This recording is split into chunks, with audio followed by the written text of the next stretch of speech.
Welcome to Autism Knows No Borders. Discover what's possible when people impacted by autism inspire change and build community. Together with the Global Autism Project, here's your host, Rachel Harmon.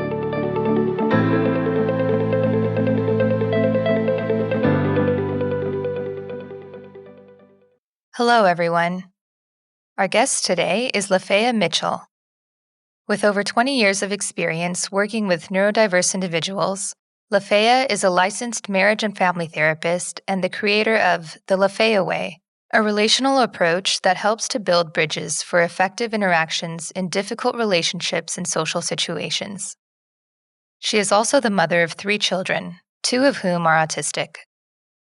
In this conversation, we discuss the types of families that seek her services, the 4 core strategies of the Lafaya Way, what she calls the emotion-soaking phenomenon, how a parent's past experiences might impact their ability to make decisions now, the different levels of acceptance and how they are tied to a parent's personal growth, some common struggles of parents trying to understand their child's needs, the hidden effects of family dynamics, why the expression problem child is problematic, cultural sensitivity and how the Black community responds to her program, and one of the most rewarding experiences she's ever had working with children on the spectrum. In this episode, discover what's possible when your response is in line with your truest intentions. To learn more about Lafaya, please visit our show notes at autismknowsnoborders.com. We appreciate your time. If you enjoy this podcast and you'd like to support our mission, please take just a few seconds to share it with one person who you think will find value in it too. You can also follow us on Instagram at Autism Podcast, subscribe to our YouTube channel, Global Autism Project, and join our community on Mighty Networks at community.globalautismproject.org. And now I present you Lafaya Mitchell. Hi, Lafaya. Welcome to Autism Knows No Borders. Thanks for coming on the show. Yes, I'm very happy to be here. Could you introduce yourself for our listeners? Hi, everybody. My name is Lafaya Mitchell. I'm a licensed marriage and family therapist, and I'm the creator of the Lafaya Way, an advanced relational philosophy. I mostly deal with parents who have children who are neurodiverse, and for years I've been teaching them how to get along better with, engage, and all those wonderful things with their children. All right. So how did you begin working with the autistic population? Oh man, it's an interesting story because, in school, we kind of got like a tiny little blurb about autism, told me absolutely nothing. And then years later, I ended up being invited by a friend to be a part of a program, an intensive outpatient program. And there, most of their work was with children who were on the spectrum. And so it was at that time that I actually started to learn more about autism spectrum disorder because I didn't know very much. I did know, though, at the time because it kind of coincided with my having my daughter who had all kinds of, autism spectrum traits, but I did not know about autism at the time. But the way that I kind of worked with her helped me in my work there with the children at the center. So it's just interesting how I ended up, it was like almost at the same time. Mm-hmm. So you actually have 3 children. Yes. Okay. And the 2 younger ones are on the spectrum. Is that correct? They are, but I tend to tell them that they have traits just because they understand that better. Okay. So could you tell us a little bit about them? How old are they and what are some of their interests? Okay, so my 2 youngest are 19 and 17. My 19-year-old, his interests are few. So he loves, like he's the Dungeons and Dragons kid who basically did not have like a sleepover until he was 17. And, so he's pretty isolated. He's a great kid, but he's more of my I don't care kid. So, he's not really interested in what you're saying, then, he won't hear you, things like that. And my daughter, she had quite a been, he was kind of the hand flapper and that kind of thing. My daughter, she's more of the sensory overload kid. So it was everything would cause disruption for her. Loud noises, people trying to look at her in the eyes, and she just had lots of struggles as a baby. Lots of crying and aversion to kind of other people.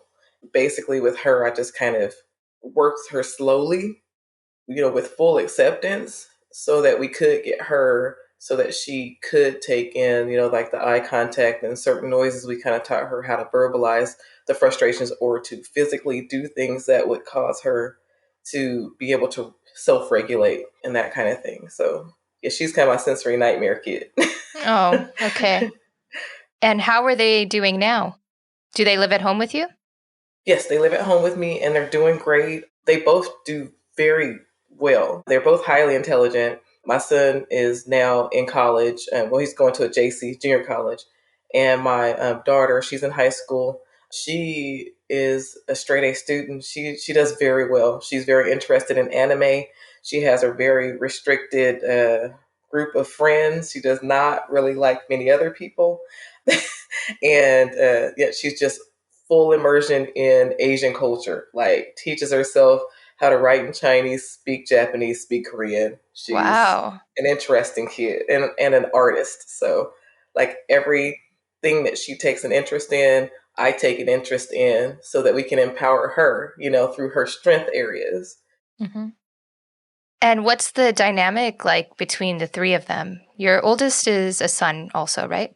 Yes, he's 29, so he Okay. doesn't live with us, but they all get along really well. Like I said, my oldest son is like Mr. Cool. Like he was Mr. Popularity in school and all of that. And so he's 10 years older, than the next. So he's like the big brother who maybe if they were closer to the same age, he might not have been as nice.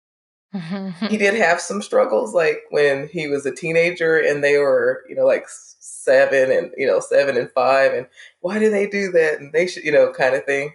And so had to kind of help him move out of that space because he would want to make them cool like him, And so, but they all get along really well.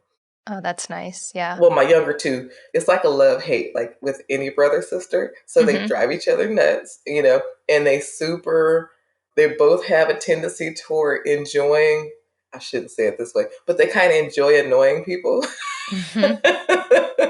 But each other? Anybody. But I'm the same way. Okay. I'm kind of the same way. So it's been an interesting journey with them because when they were really young, they used to fight a lot, but it doesn't really benefit them because I'm a different kind of parent and I don't really get upset about arguments and things like that. I only come to certain conclusions. So as opposed to becoming emotionally upset, which kind of feeds the beast, in them, that kind of, not that they're doing it on purpose or anything, but, kind of feeds that little inner satisfaction with annoying people. What I tend to do is I would tell them, well, that's not going to work out well for you, because I'm just the only assumption I can make because I have two wonderful kids is that like if you're arguing a lot, then maybe you're both overtired or something. And so, it just became non-beneficial for them to fight a lot. So they kind of don't. They annoy each other sometimes, but they don't really, go too far with it. They get along really well. That's good. You mentioned that you're a different kind of parent.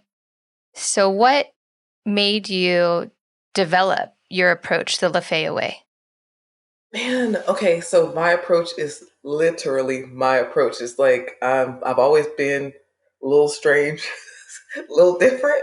So it was just natural for me to be less emotionally reactive to what they were doing, to be more like logically reactive, which it attracts their interest more or their compliance more when there's logic. So, for example, things like if they don't want to clean their room, that kind of thing, it's like, I understand that. It's logical. Like, I wouldn't want to clean my room either, like as a choice. And so for me, when they don't want to clean their room, it's not like this personal offense. It's not like I'm thinking, oh my goodness, I do all these things for you and you can't just clean your room, right? Which is a typical parental response. But mine is more like, ooh, I really don't blame you. But, since none of us like bugs, we want to keep the room clean, like things Yeah. like that, right?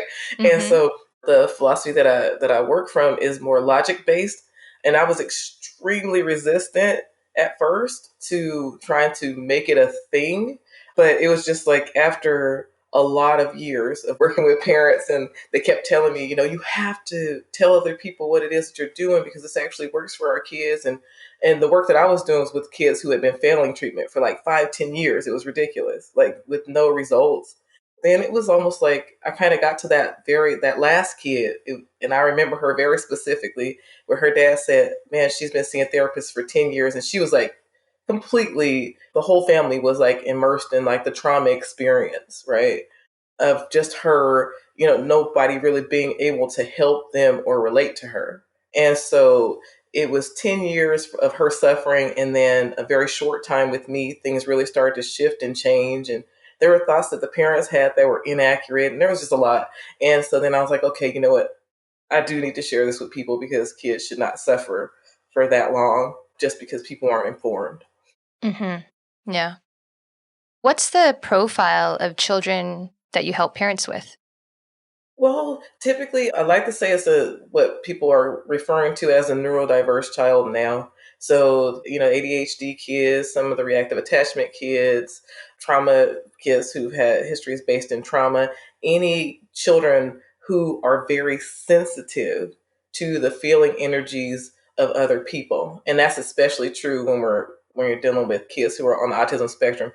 I don't think it's as bad now, but one of the previously common mistakes that people would make is to believe that children on the spectrum don't really feel very much. Mm-hmm. And it really is that there's just a lot of overwhelm that's happening. Not that they don't feel, but that it's just basically like sensory overload to deal with the typical like human experience because human beings are very illogical.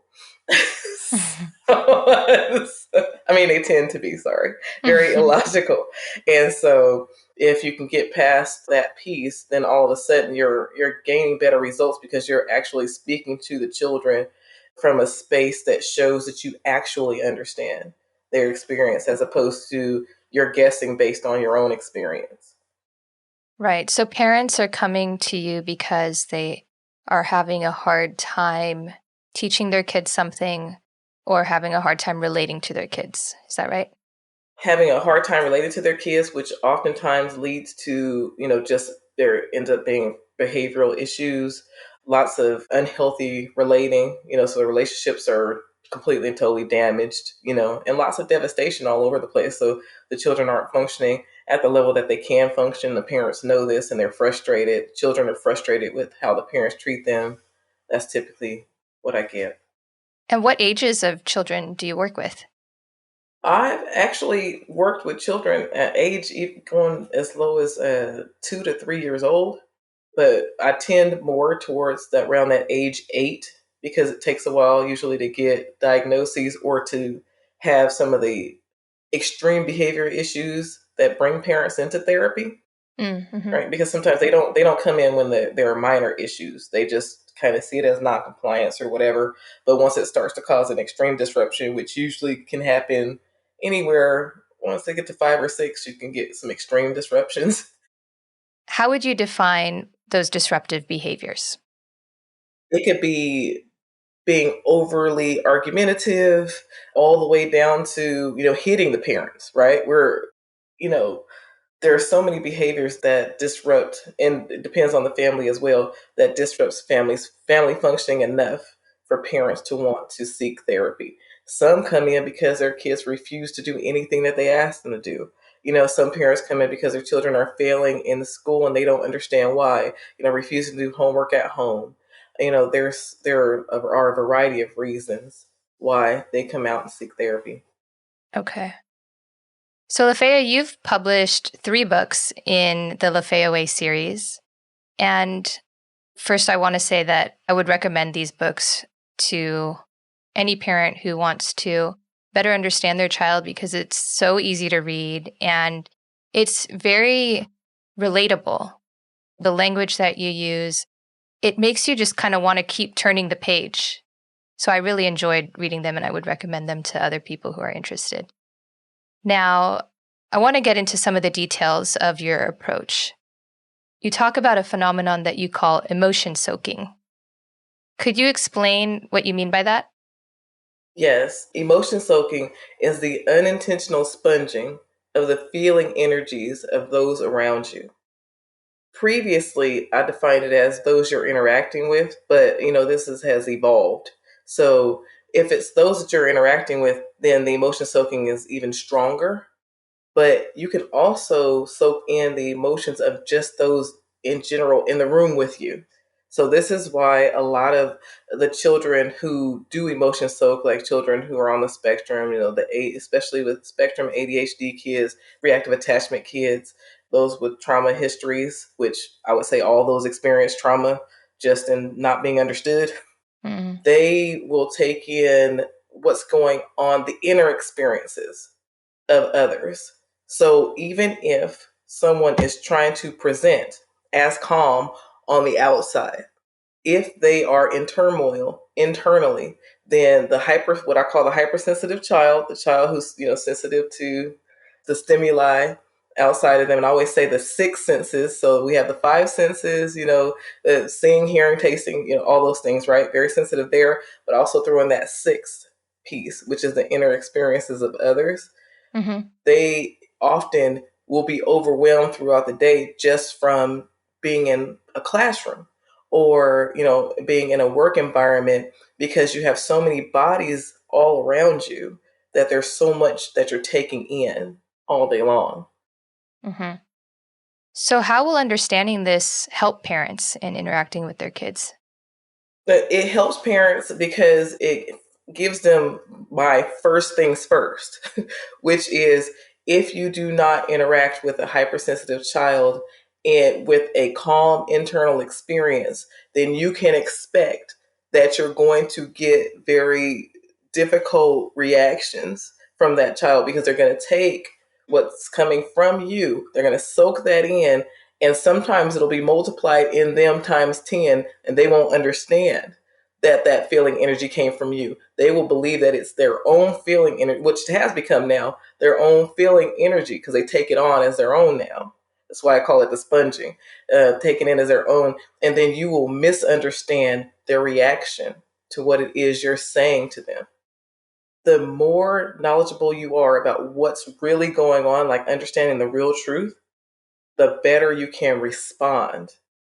So then if you've had a bad day at work, you ask a child to clean their room and they have a meltdown, then you can understand that perhaps there's a possibility that maybe they took in some of that energy that you had, which you knew felt bad in the first place, that you had, and that's why they're having the strong reaction, not simply just the clean your room. Mm-hmm. Got it.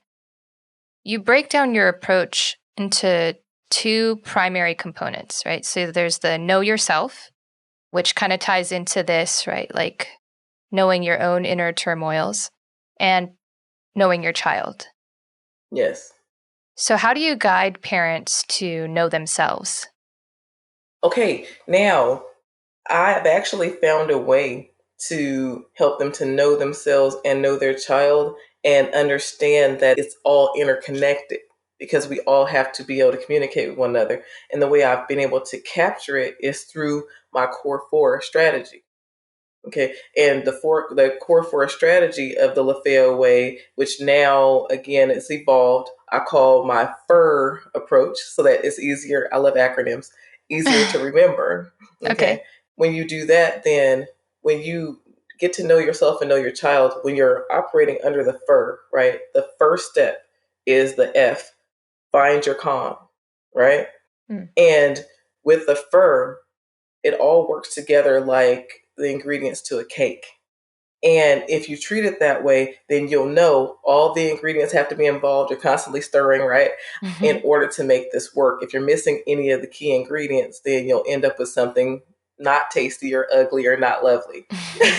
Right? And so that's so finding your calm has to be the first line of defense because emotion soaking is such a big element. And you can find your calm through following the other steps, which is the second step. Step 2 is understand the real truth. When you understand the real truth, then all of our reactivity, which that'll follow into the next step, all of our reactivity to what's going on turns into now responsiveness instead of reactivity. When you understand the real truth, then when you're in a bad mood or your child is in a bad mood, you can do check-ins. So I have lots of acronyms to do check-ins. So one of those is like the HALT I use from the 12 Steps program. Hungry, angry, lonely, tired. When you're understanding the real truth, if you're really cranky or they're really cranky, and this is a know yourself, know your child piece, you can say, I wonder if, being hungry, angry, lonely, or tired are playing a part in here. Oh, I did stay up late last night. Oh, they did stay up late last night. Or, I didn't have breakfast or they didn't have lunch, whatever. And then you can start to figure out what components might be playing. And I also have another acronym that I'd use. That's it. I won't go all the way into it, but that goes into triggers. Is this a trigger area for me or them, right? Is there a history that causes us to have a strong reactivity to this kind of thing, right? And what's another embarrassing moment? So awkward under the that's it. Is this an awkward moment? Are they embarrassed because I said something to them in front of other people? Am I embarrassed because they did something in front of other people? What that does is you might have the emotional response, like you might have the sting that I always say, the sting that happens on the inside when these things happen, but then you won't, what happens when you have the strong emotional response is the brain tends to, by default, automatically try to figure out what happened to cause the bad feeling. Okay, and usually the brain's going to think of whatever is on the surface. Well, you said this or you did that will be the reasons. Mm-hmm. Now, when you're empowered with this, now understanding the real truth, then when the brain tries to default there, then you can say, wait, okay, could it be hungry, angry, lonely, tired? Could it be a trigger space? So then it reduces the intensity and kind of the seriousness we take in this emotional reaction that happens in the body. So it gives you a way to have a better response, which takes me into the third step, which is to respond in alignment with your truest intentions. Now that is evolved from the book series. Now the books, they still give you everything that you need, but like I said, over years, things evolve. So respond in alignment with your truest intentions, which is what? Okay, as a parent, you know that you want your children to feel safe, cared for, loved, all those wonderful things. But you get into reactions that reflect none of that, right? So when you're responding in alignment with your truest intentions, you're keeping in mind, which is understanding the real truth, another element of that, right? But you're keeping in mind, what do I really want to get out of this interaction? What do I really want in my home? If you say that you want peace in your home and you're yelling, then you're operating entirely against your own truer intentions, right? Mm-hmm. And there's so much more to it because, and then when you're responding, your responses are not in alignment with your truest intentions, then you're going to feel more intensely upset because you're going against your own self.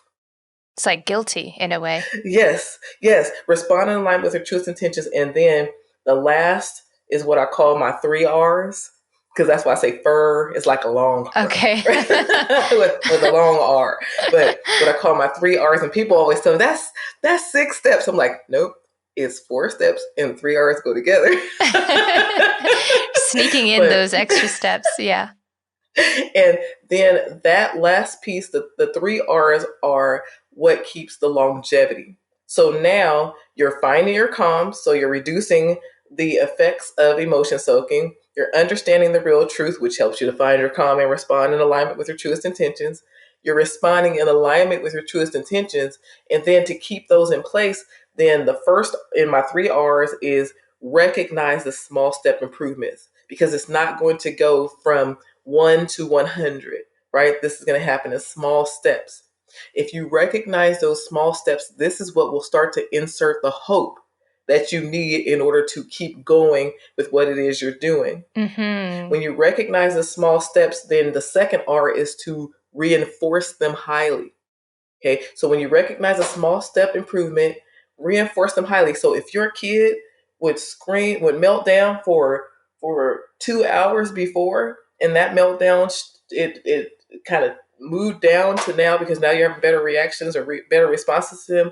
Now it's only an hour. That is an improvement. Actually, that's a huge improvement. If if it's 10 minutes less than what it was before, that's an improvement. You want to recognize that. You want to reinforce it and say, hey, I know you had a hard time, but you know what? It used to be this and now it's this. What'd you do? Like how did you get to a point to where you're able to regulate faster? Those kind of things, right? Mm-hmm. Kind of builds momentum also in the child. Right. So now you're giving yourself hope and you're giving your child hope when you recognize and reinforce. And the last R is repeat. It's kind of like my rinse and repeat. Okay. Like that's kind of like my stirring, right? Yeah. Repeat. And when I say repeat, I mean always understand that you're vacillating, that you're moving through the 4 steps consistently. It's not like it's happening in order. It's that they happen all together, right? Mm-hmm. That's that 4-step FUR approach of the Lafaya Way that really it helps parents and children. It eliminates that traumatic experience that they have with trying to relate to one another. So now they're actually really able to, that love that you feel toward the other, they're actually really able to convey what they truly mean to convey. Mm-hmm. Yeah. It takes a lot of self-awareness on the parent's part to be able to stop and remain calm in those really stressful situations. Yes, in an original series, it was Remain, and I changed it. I moved it from Remain Calm to Find Your Calm because Find Your Calm is easier to relate to now. Because Find Your Calm means, okay, I have it. I have this within me, right? It's just I kind of maybe have to search for it. I have to figure out a way to get to it, right? Mm-hmm. And so it really is a way to, and like you said, to help parents become more self-aware.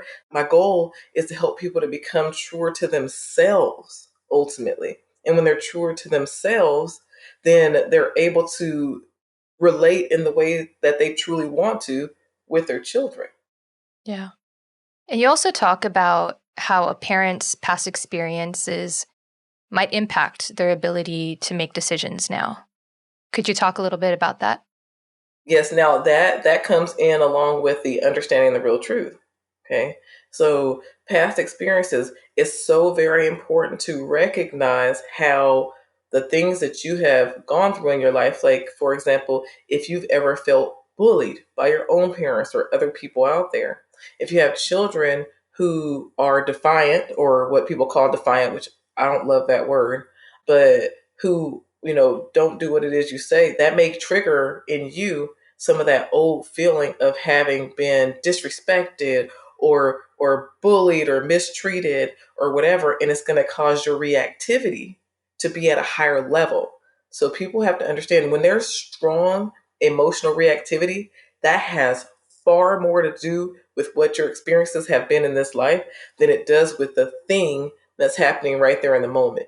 Especially when you're getting extremely upset about things like a kid saying no, or a kid saying, right, when they're saying no, and it's not a sign of complete disrespect for you, it's a thing that they don't want to do.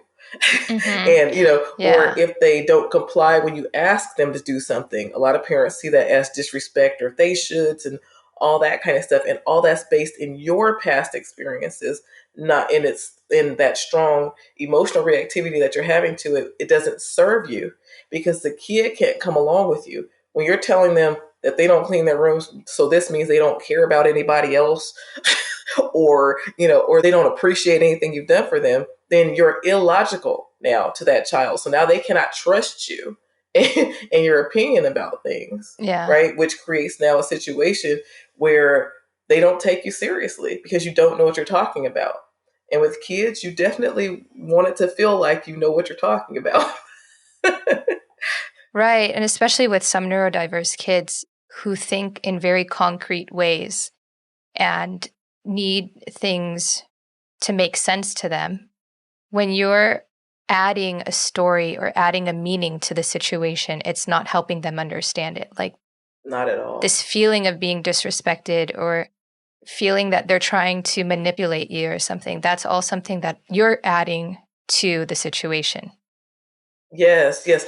And I actually visit that concept of manipulation in the books as well, because parents, it's important that they find a new way to view things, okay? Because this concept of manipulation, no matter how you look at it, it's the child is working against themselves. And since we can never clearly define, right, or we can never 100% guarantee that we're correct in assuming that the behaviors are based in manipulation, then it's more important to go to what's the end of the experience for you. So if you're experiencing what they're doing as a manipulation, then at the end of the day, if you see it as, okay, well, this behavior is clearly manipulative and is working against my child because it's going to get them resentment or less of what it is that they want, right? As opposed to, this is manipulation.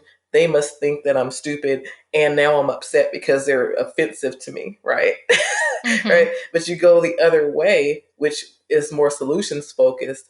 Oh, this behavior right here is going to completely and totally work against them. So let me help them to engage in behavior that will work in their favor. If you make that shift, even if you have a kid who doesn't tell the truth a lot, then you don't have to, call them out and, no, you're a liar, and all these things that people do, and they get even then they're upset about them being a liar, all this emotional stuff. All you have to do is say, okay, well, you know what? Even if this lie that they told were the case, this won't work out well for you because these are the things that you need to do in order to get more of what you want. Mm-hmm. Right. And so then it makes a shift so that you're no longer, and that's one of the big pieces to decreasing the amount of upset with, finding your calm, that area right there. The amount of upset is by decreasing personalization of the behaviors of others. If you don't personalize what it is they're doing and you keep what they're doing about them, then all of a sudden that your emotional reactivity is reduced. I mean, what, 90%, right? Or more, right? Depending on who you are. But it's so important to when someone else is making a mistake.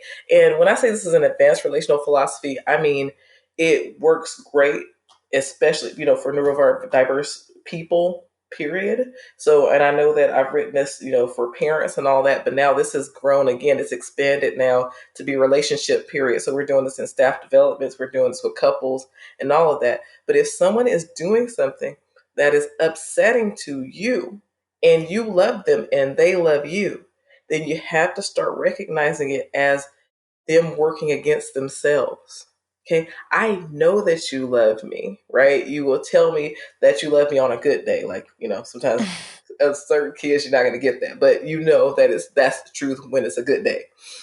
Mm-hmm. And so, but I know that you love, and what's happening now is this behavior right here is causing me not to like you so much, right? And to be disliked by someone you love is very hurtful.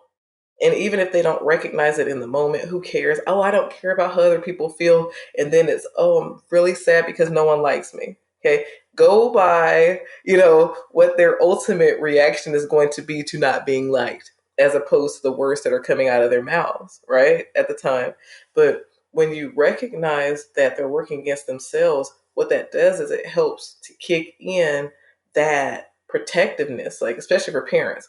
Your parental protectiveness kicks in when you recognize, oh, this kid is really working against themselves, because it's really going to be really difficult to have high self-esteem when you have a parent who doesn't like you. Mm-hmm. Right? If you see it that way, you can go into problem solving instead of personalization. Could it maybe backfire, though, if you tell them what you're saying right now makes me not like you in this moment? Could that lead to lower self-esteem? Yeah, no, you definitely don't want to say that to them. This is a thought Okay. process. So Okay, this is an got it. inner, sorry.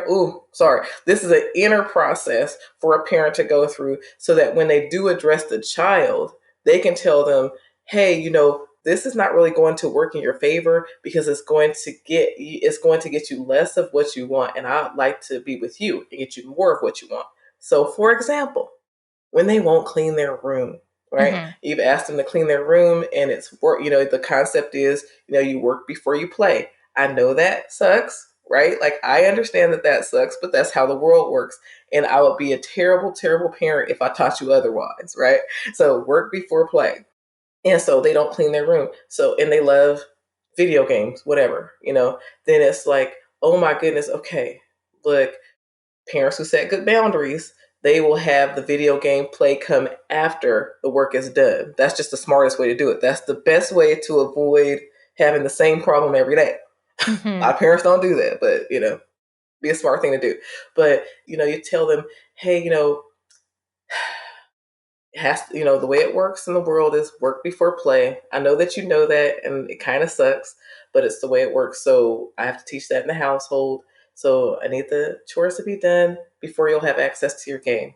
So please set yourself up to have access to your game, because we both want you to have that, because that would make you so much happier, right? Then just like a different way of relating, so that now you're speaking to the thing that they want. And not that I'm taking anything away from you either.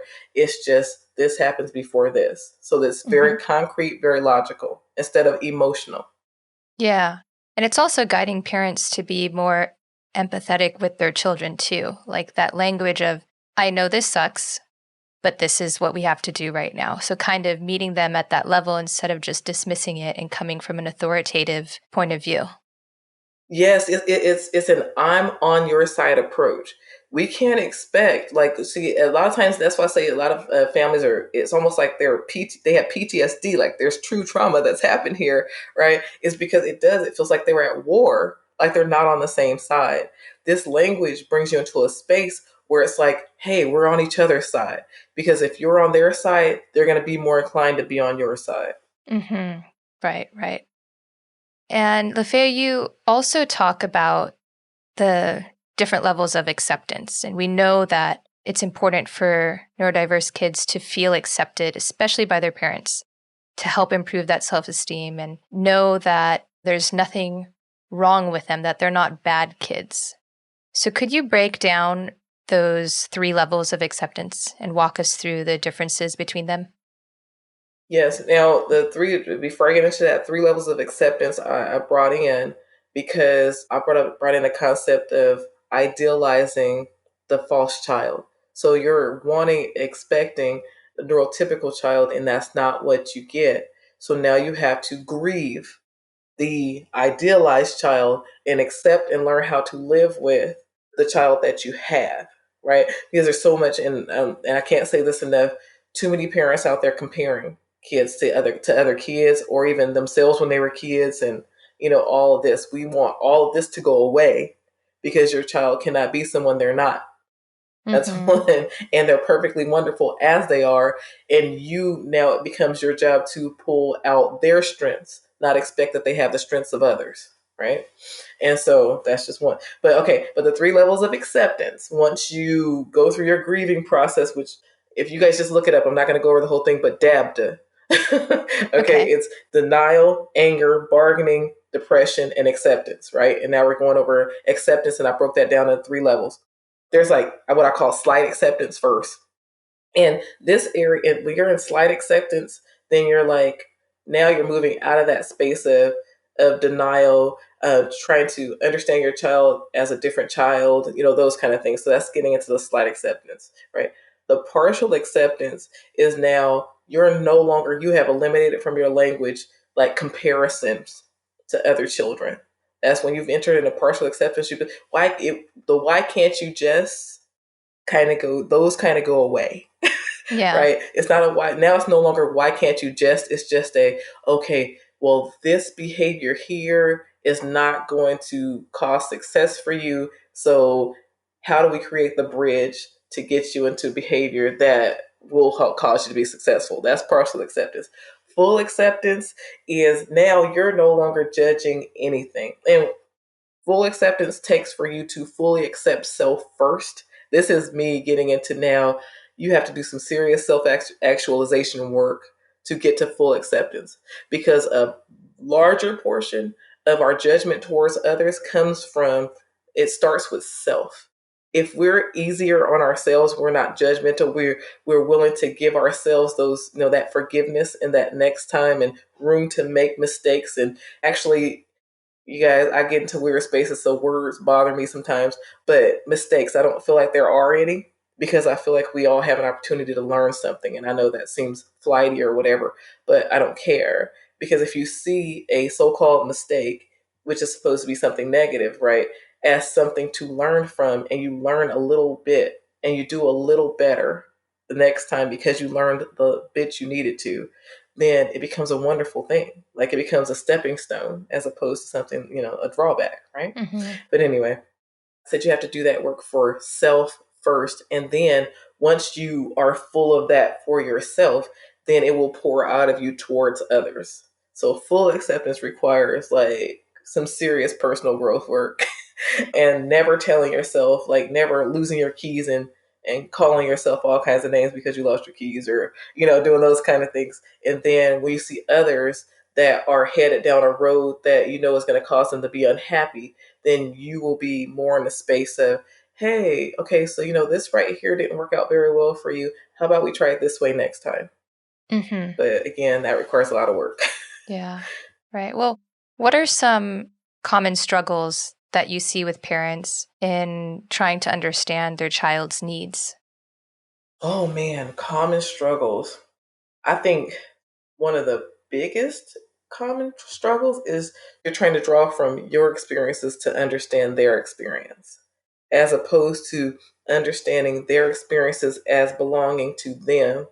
So then you're not putting the, well, I would have, or I used to, or whatever, put those into it. So I think that's usually like one of the biggest struggles for parents is to move beyond that Mm-hmm. because they have such a hard time not comparing.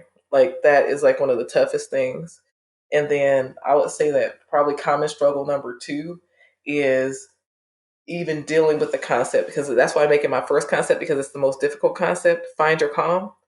That really does upset many parents. They will say, well, how is that even possible when they're doing this, right? They give me all these extreme, situations. Mm-hmm. And I'm like, well, it becomes possible when you start to grow to understand more and more that it doesn't serve any good purpose for you to feel really upset.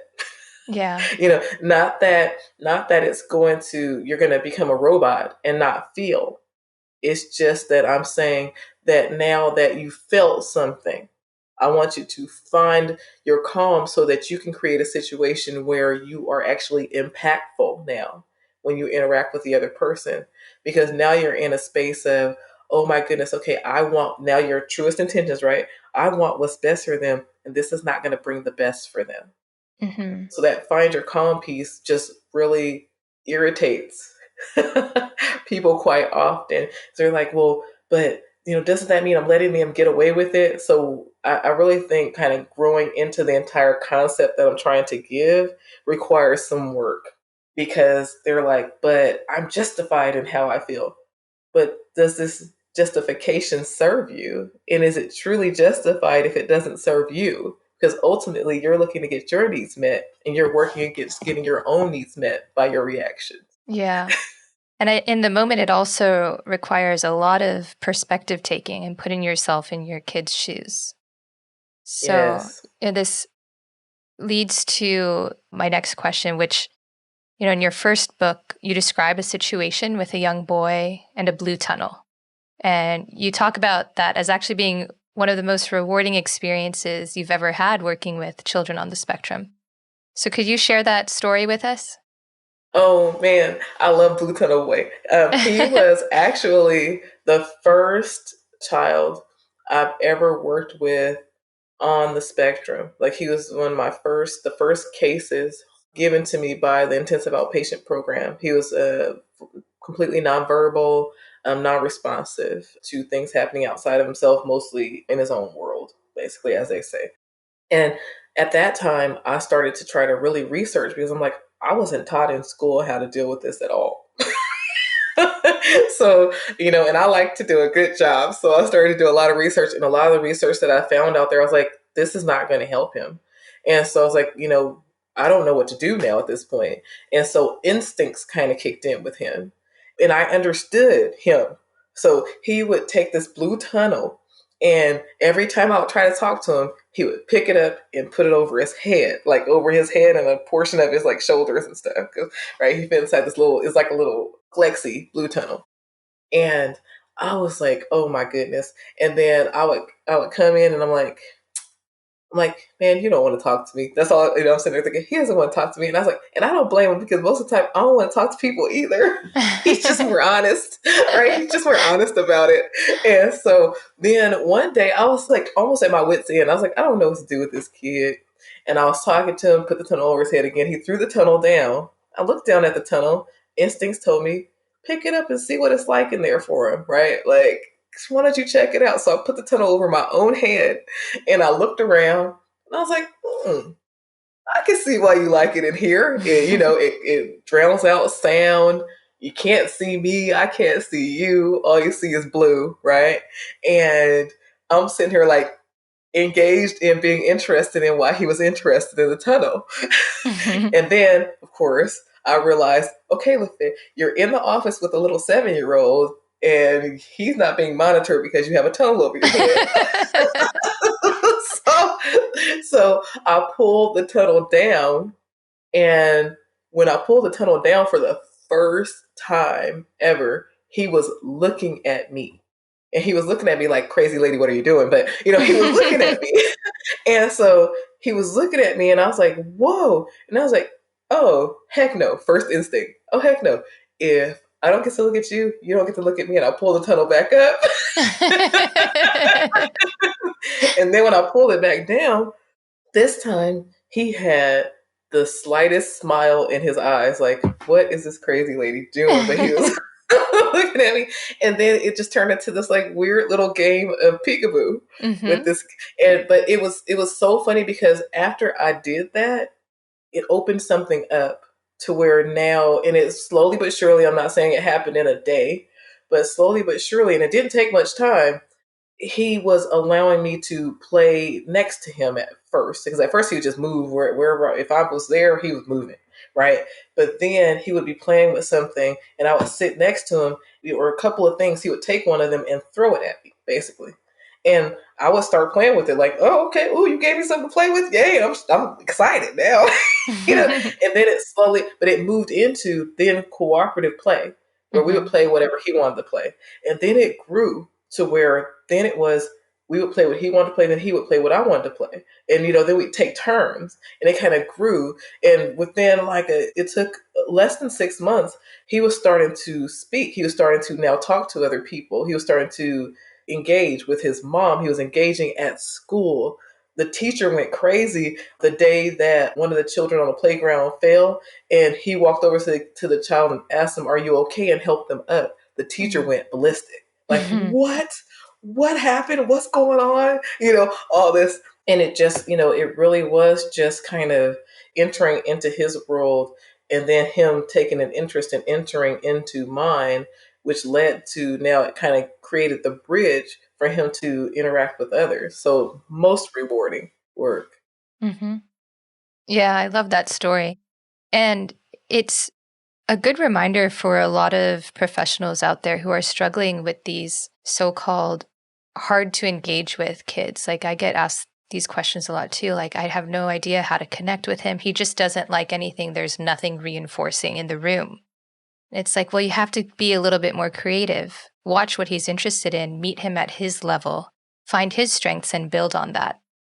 Yes, for sure. Yeah. For sure. And this also comes with a measure of understanding, especially, as professionals, it has to be understood that it's been overwhelming oftentimes for these kids who, are not interested in the things that you want them to become interested in. They've been overwhelmed by, just like I said, the sensory nightmare of dealing with this world, and then the disappointment. Now, this is from the beginning. It just depends and it's tough. So, because I want people to understand, I'm never trying to parent blame. You can only operate according to your knowledge base, right? And so it's just, if you're having a struggle, then there are more things that you need to learn. Is what we have to truly understand, and we have to be willing to move out of what we know, even if it makes so much sense for every other kid in the world but ours. If it doesn't work for our kid, then we need to find a new way, right? And so it's just so very, very important to meet them where they are. Even if it's something that you really, really don't like, just understand that you like being able to engage with your kid. Like for professionals out there, it's understand that you like to feel productive in your work, right? And so then you're not taking and trying to, like they always say, to put the square peg in the round hole, right? Yeah. You're not trying to put the square peg into the round hole anymore, which is ineffective, useless, really. Quite honestly, right? So move into a space where it's like, okay, maybe there is a new area of understanding that I need to get to in order to help them. Yeah. Switching topics, Affair, in your third book, you talk about the hidden effects of family dynamics. Can you talk about what some of those issues are? They run really deep, and this is where it gets kind of tough if I haven't been doing the work with people, because they think, oh, this is just blaming us, and I'm really not. Oftentimes when you have issues with your children, when you have behavior issues with your children, then there tends to be some kind of disruption in other relationships. So, like with the couples, oftentimes having a problem child will actually be the glue that keeps the couple together, because now they don't have to focus on the issues that they really have with one another. They're focused on the behaviors of the child, right? So that's something they can align on. So then their relationship is kind of built around the disordered child, right? Mm-hmm. Now, what I found often is that once we get the child's behaviors improved, then the issues that were with the couple, they really do start to come out. So either it's if you have more than one child or another is acting out. So if we get one that's no longer acting out, there's a new one who takes the child's place who's now acting out, right? Or if we get all the children, where they need to be, where the behaviors where it needs to be, then you start to see the couple's issues come out, right? Mm-hmm. But those are some of the that's just one of the primary, right? When we talk about hidden effects of family dynamics, that's just one of the primaries that I brought up. They often don't like that because they don't want to take a look at, and this is where I get into why I always say the real truth, understanding the real truth, right? Because we all have our truths that are easier for our egos. Mm-hmm. And then there's the real truth, right? And if you deal in the real truth a little, you can make things move along a little more quickly for everything else.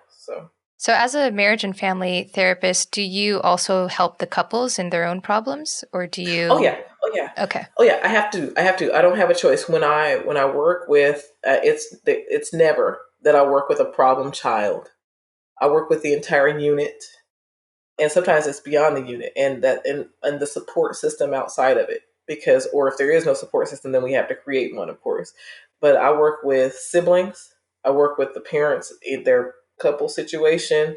Oftentimes when you have your problem child, then you'll also have two parents who have very different perspectives on what should be happening with that child. You usually have your overcompensator, right? Both are overcompensating for the other. So one feels like the one parent is too mean, and the other one feels like the other parent is too lenient. So they both overcompensate in those areas, which creates an extreme lack of balance. Mm-hmm. Yeah. And then now you have more problems with your kid because they can't take seriously what either of you are saying because you aren't giving them a clear message, Mm-hmm. and things like that. So, but it's very interesting. Yeah. And I do want to point out, because I can see you on video right now. So whenever you are saying disorder and whenever you're saying problem child, you're putting up these kinds of air quotes. Yes.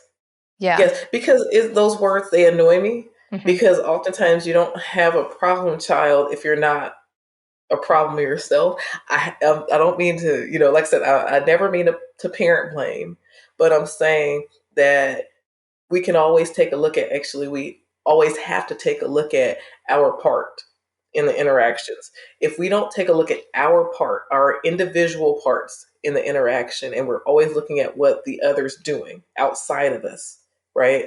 Then what ends up happening is we don't get the results that we want, because we can only change us. And when we change us, then it changes how others relate to and respond to us. It changes the dynamic. Mm-hmm. And I think also there's something to be said about, using this kind of language when trying to move towards acceptance? Like if you are describing your child as being problematic, are you really fully accepting them for who they are? Exactly. It's not their fault. Sometimes these very hypersensitive children can't help when they're going to be confronted with some kind of sensory overload. It's not fair to be even saying that they are challenging. You can kind of call the situation challenging maybe, but I just hear from a lot of autistic adults who are speaking up about this trauma of always having to change themselves for the people around them. Yes. And it affects them when they become adults. There are high rates of anxiety and depression and suicide with the autistic community, unfortunately. Yes. And I think it starts at a young age with the language that they're hearing in the house. If they're hearing their parents calling them problem children, what does that do to them and their confidence? Yes, yes. And that's so perfectly said. And then you have to think about it when you're in the know yourself, know your child space. Okay. So then knowing yourself, you have to understand that when you call someone a problem child, then that's exactly what they're going to be in your mind. Mm. And then you end up with self-fulfilling prophecy as well. So you're going to make the thing happen that you think exists. That's how it works, Mm-hmm. right? So then unintentionally, through your reactions, you are actually promoting the thing you don't want. So you're putting too much energy into the thing that you don't want, giving it power, as opposed to now taking the energy, same energy, because you know you can just divert it in a different direction and focus more on the things that you do want.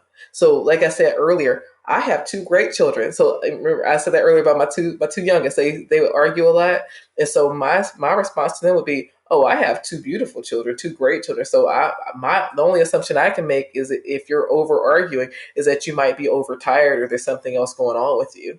And I would suggest that you maybe deal with the thing that's whatever's going on with you, so that you don't get yourselves in a space where now it's like you won't like the assumptions that I make. Because if I think you're overtired, that means, earlier bedtime today. Mm-hmm. Not as a punishment, but because I want to bring out my beautiful kids Mm-hmm. that are struggling right? And so then you move out of being punitive and you move into kind of doing what we're supposed to do, which is to teach. These behaviors benefit you more. And if you need help getting to those behaviors, I'm going to help you. I'm not going to assume that you suck as a kid to do that either, because that doesn't benefit either of us. I'm going to assume that there's something else going on that is impeding your ability to get yourself under control. Right? Yeah. And it becomes such a different thing. Oh, what did my daughter tell me the other day? It was so, okay. I sometimes have her, and that's one of the ways that I kind of help to grow her self-esteem, is I would actually have her help me with my neurodiverse group. So she's extremely shy, like to a hide behind your leg, Velcro behind your leg, get the pillar off kind of shy, right? And so, but in order to kind of break her out of it, I would say, hey, can you come help me? I have some other kids that are really shy, right? And I want you to help me out with the groups, right? So as a younger child, I would have her help me with the groups. She's older now, and I had her help me with a teen group. And because of the whole COVID thing, she wasn't acclimated anymore to trying to socialize. It's effort for her. Mm-hmm. And so it was so funny. She went into the group and she was just completely like kind of shut down. She was drawing a full mural on her arm because she's an artist. Like I told you, she was just like not engaged at all. And I was like, babe, I sent you in there to get the group going, whatever. And she said to me this. She said, Mom, it's been a year since I've been around people, and you know that I don't do the social thing well. You have to give me time to reacclimate, basically. And I was like, oh, my bad. I was like, I didn't even think about that. Yeah. But I was so impressed and excited about her, ability to verbalize that, because those are the things. Yeah. That's how you move your children into the space that you want them in, is by teaching, not judging, not being frustrated or irritated because they're not doing something the right way, but by saying to them, hey, babe, how about you try it this way next time because this way really doesn't work, right? It's just an entirely different way. It doesn't work well, right, for you getting the results that you want. Mm-hmm. Yeah. It's teaching her how to self-advocate also for Yes, her own yes, needs. Yeah. yes, yes. In responding in alignment with your truest intentions, one of my favorite things to give to parents is this, what I call the power talk formula. It's basically when dot, dot, dot, like this unlovely, behavior, whatever, it causes dot, dot, dot, a reaction that is not really going to cause you to be happy, right? And I know that's not your intention, so that we can get rid of this whole you're doing this thing on purpose attitude. Not that people are saying it, but their reactions are conveying a thought, or an assumption that the misbehavior or whatever is being done on purpose, like they're doing it to them, right? And I know that's not your intention. So please, dot, dot, dot, new acceptable behavior. So when you yell at me, I don't know, when you yell at me, it causes me to be less inclined to hear what you're saying because I can't process it because I'm upset. And I know that's not your intention. I know you want me to hear you. So could you please get yourself into a place where you can kind of lower your voice because then I can process what you're saying better. Mm-hmm. Like, Mm-hmm. yeah, when it causes, and I know that's not your intention. So please. Yeah. That's a really helpful framework. And you also talk about avoiding potential pothole moments. Could you describe what you mean by a pothole moment?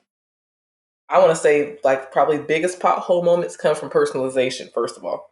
So just please work on not personalizing the behaviors of others. Please keep their behaviors about them, and not in a negative way, just in a way that you can be helpful, right? That's one. Mm-hmm. But then another pothole that I love to mention to parents, and I want to make sure everybody out there hears, is oftentimes, especially for children on the autism spectrum, the novelty doesn't wear off. And that actually, I don't want to say especially for children on the spectrum, this is a neurodiverse situation here, but the novelty often does not wear off.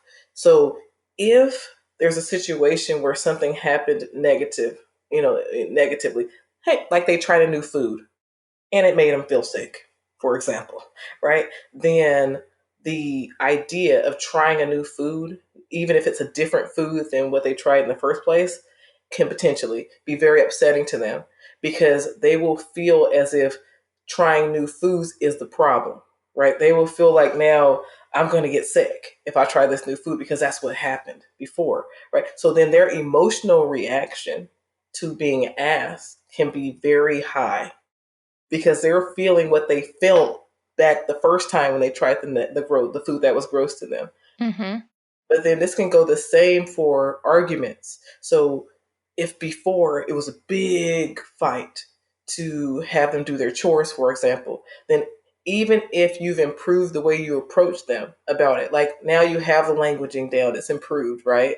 Then you may still get, even though your language has changed, a strong reaction from them because now it's like as soon as you bring it up, it takes them back into when if there's a lot of argument in the past for it. Okay. That's a huge pothole. So as you start to change, then you can become frustrated because you see that you think, oh, well, it doesn't make a difference if I have a bad reaction or try to have a good response. They're still reacting the same, right? So if you understand that there's a struggle with the novelty wearing off, then you make that now your new teachable moment where you teach them how to decrease the emotional effects of the novelty not wearing off for them.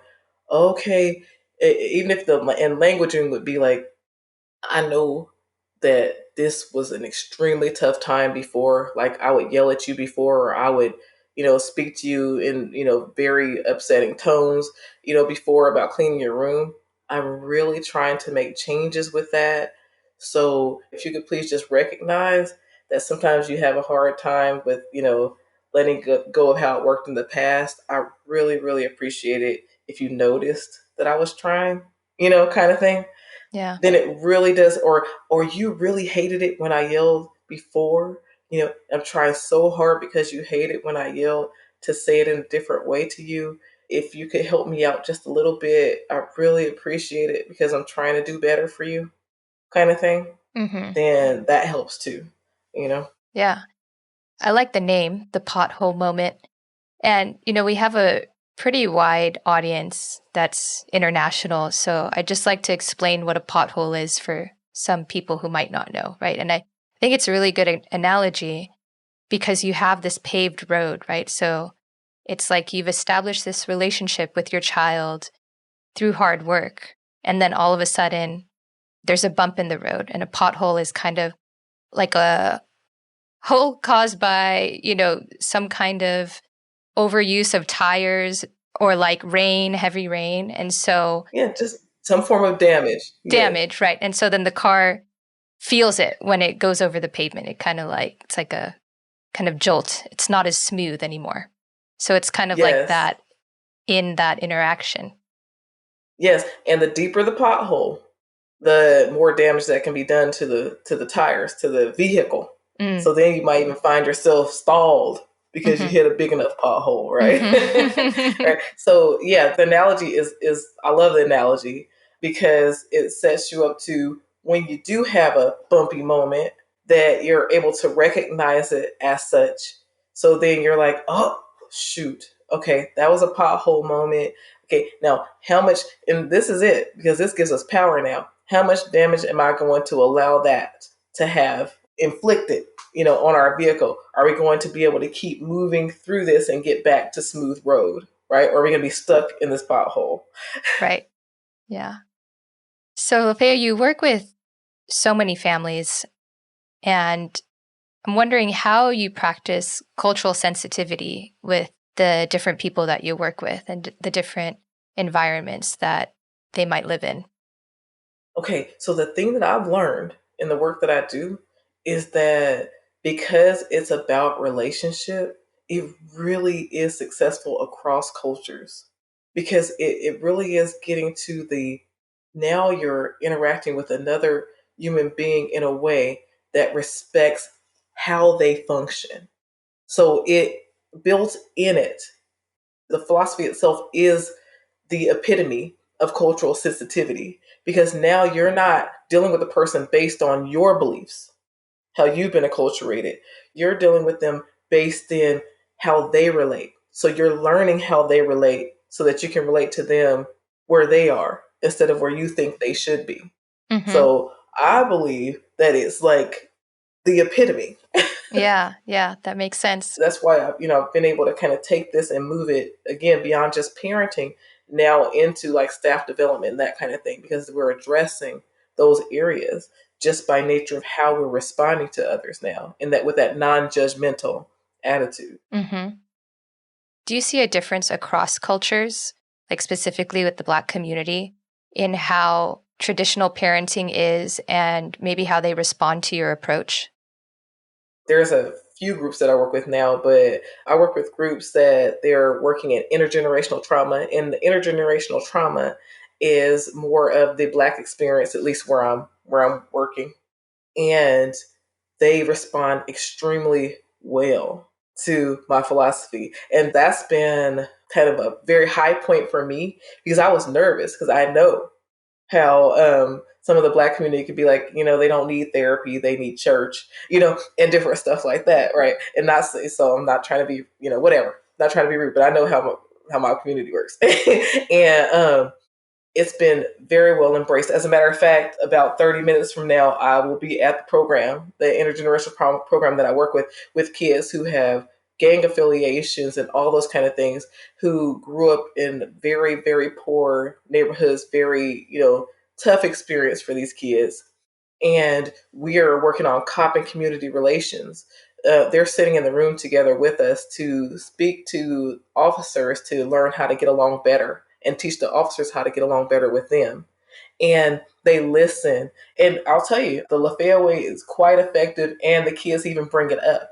They're learning how now to interact better with other people using more productive languaging because the Lafaya Way is all about not working against yourself.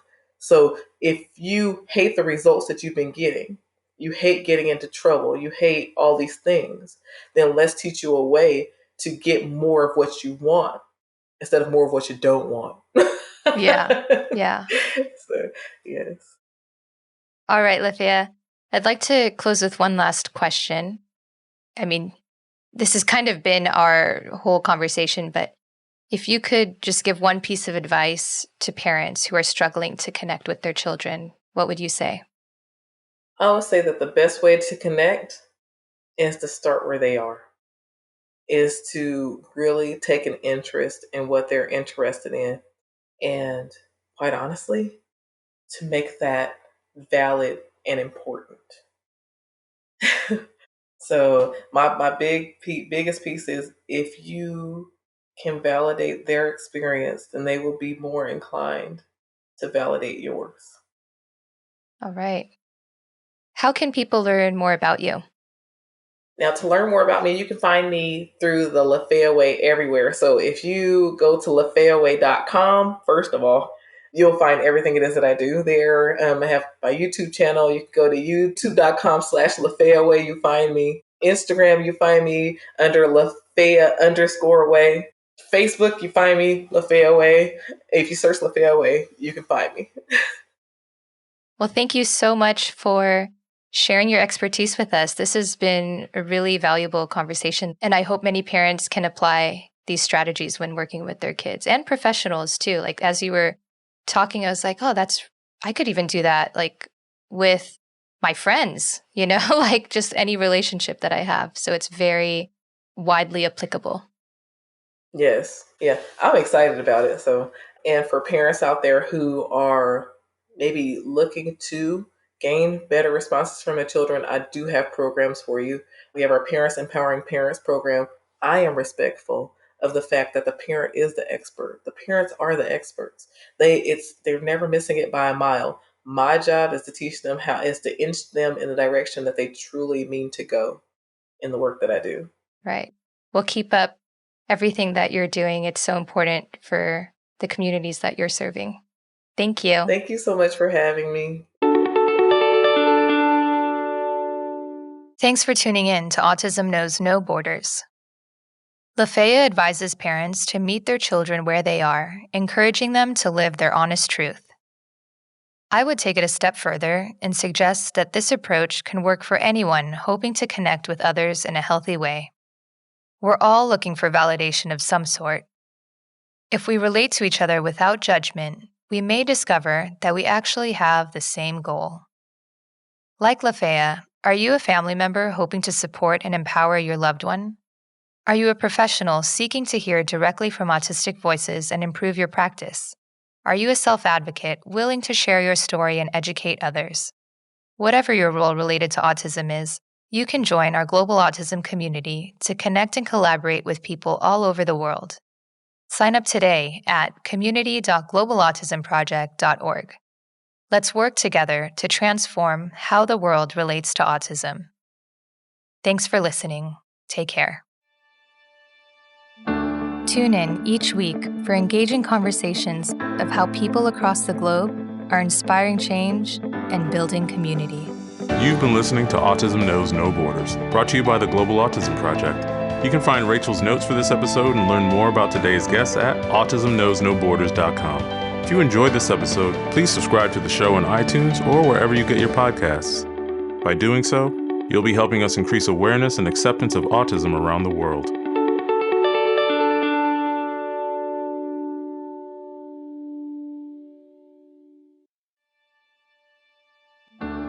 You've been watching Autism Knows No Borders. If you like this video, please give it a thumbs up and subscribe to our channel. Also, we'd love to hear from you, so let us know what you think in the comment section. Click here to watch another interview from our podcast. You can also find us on your favorite podcast app. Tune in each week for engaging conversations of how people across the globe are inspiring change and building community. Thanks for watching. Take care.